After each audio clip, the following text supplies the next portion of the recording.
সুনামগঞ্জ এক আসনে দানের শীষের প্রার্থী আনিসুল হকের সমর্থনে জামালগঞ্জের শাসনা বাজারে মোটর শোভাযাত্রা ও বিশাল জনসমাবেশ।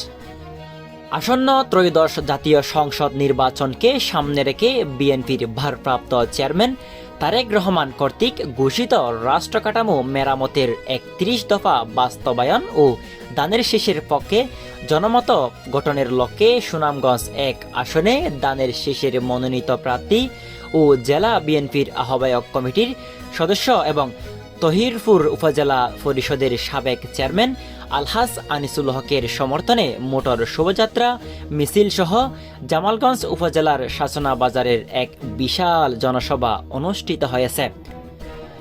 বৃহস্পতিবার বিকেল ৪টায় জামালগঞ্জ উপজেলা বিএনপি ও সহযোগী সংগঠনের আয়োজনে শাসনা বাজারে এক বিশাল জনসভায় অনুষ্ঠিত হয়।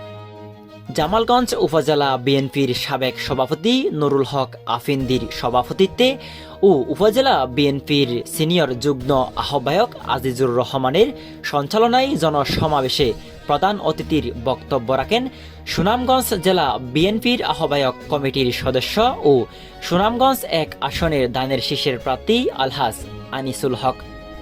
উক্ত সভায় বিশেষ অতিথির বক্তব্য রাখেন জেলা বিএনপির আহ্বায়ক কমিটির সদস্য আবুল কালাম আজাদ, জামালগঞ্জ উপজেলা বিএনপির আহ্বায়ক কমিটির সদস্য ইকবাল হোসেন, তাহিরুর উপজেলা বিএনপির যুগ্ম আহ্বায়ক মোজাম্মেল হোসেন, জামালগঞ্জ উপজেলা বিএনপির সদস্য আলী আহমদ মুরাদ, আলিমউদ্দিন হেলাল, আলী আক্তার মুরাদ, নূরে আলম, জামালগঞ্জ উপজেলা বিএনপির যুগ্ম আহ্বায়ক নাজিমউদ্দিন, বাবুল মিয়া, মালিক বড়ুয়া সহ জামালগঞ্জ উপজেলা বিএনপির যুবদল, ছাত্রদল ও স্বেচ্ছাসেবক দলের ইউনিয়ন ও ওয়ার্ডের সদস্যরা উপস্থিত ছিলেন।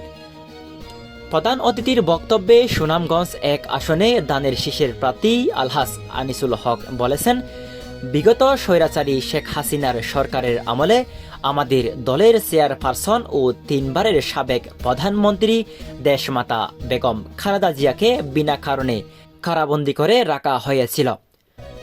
দলের ভারপ্রাপ্ত চেয়ারম্যান তারেক রহমানের উপর অন্যায়ভাবে নির্যাতন করা হয়েছিল, কিন্তু তারা দেশের জন্য, দেশের মানুষের কথা চিন্তা করে সাবেক 3বারের প্রধানমন্ত্রী বেগম খালেদা জিয়া দেশ ছেড়ে শেখ হাসিনার মতো পালিয়ে যাননি। দলের ভারপ্রাপ্ত চেয়ারম্যান তারেক রহমানের ঘোষিত জনগণের কল্যাণে ৩১ দফার বিষয়বস্তুগুলো সাংবাদিক ভাইদের মাধ্যমে জনগণকে জানিয়ে আগামী ধানের শীষের পক্ষ ঘনজোয়ার সৃষ্টি করতে চাই। তিনি বলেন, এই আসনে হিন্দু, মুসলিম, বৌদ্ধ ও খ্রিস্টান সবাই আমরা একে অপরের ভাই। এখানে কোনো ধর্মীয় জাতিগোষ্ঠী বিবেচনা নিয়ে আমাদের দল রাজনীতি করে না।